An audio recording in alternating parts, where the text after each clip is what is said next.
इसमें जब उनकी बेटी वो पाल रही है उसके लिए ये एक हर्ड, उसे कहीं से वो वाली मोहब्बत भी नहीं मिल रही। हस्बैंड का पूरा फोकस बेटी पे चला गया है और वो बिल्कुल उसकी कोई इस वक्त वुकत नहीं है घर में। और अभी वो उस बच्चे की जिम्मेदारियों से वो नबर्द आजमाए, उसी वक्त उसका हस्बैंड वो उसे फिर पता चलता है मैं दोबारा से हूँ। अब हस्बैंड के लिए बड़ी खुशी की बात है, Everything is लेकिन fine. उस हाँ. लड़की के लिए ये कितना है कि वो समझा ही नहीं पा रही। वो कह रही है कि मैं रेडी नहीं हूँ, वो अपने मुंह से कह रही है, वो बता रही है कि मैं।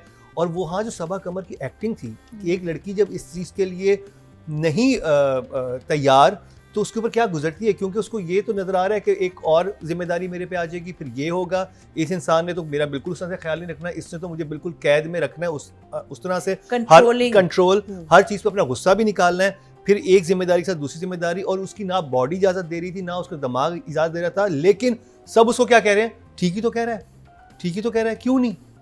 और ये इतनी बदकिस्मती की बात है कि हमारे यहाँ ये हमारी माशरे में भी मेंटालिटी बन चुकी है लोगों की कि वो नहीं समझते कि एक लड़की जो उस चीज़ में से गुजरेगी, वो उस 9 महीने प्रेगनेंसी में गुजरेगी, उसके हार्मोनल चेंजेस होंगे, उसमें काम भी करना है, उसे चीज़ें भी करनी है, फिर बच्चे को 4-5 साल तक संभालना भी है, सब कुछ संभालना है, इतनी बड़ी जिम्मेदारी है। और हम बड़े आराम से कहते हैं तो क्या जो उसकी माँ हमने भी तो 6-6 बच्चे पैदा किए थे, हाँ हमने तो यही किया है।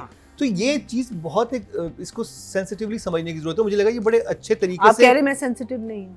नहीं मैं आपको नहीं कह रहा। मैं एक बात बताऊं,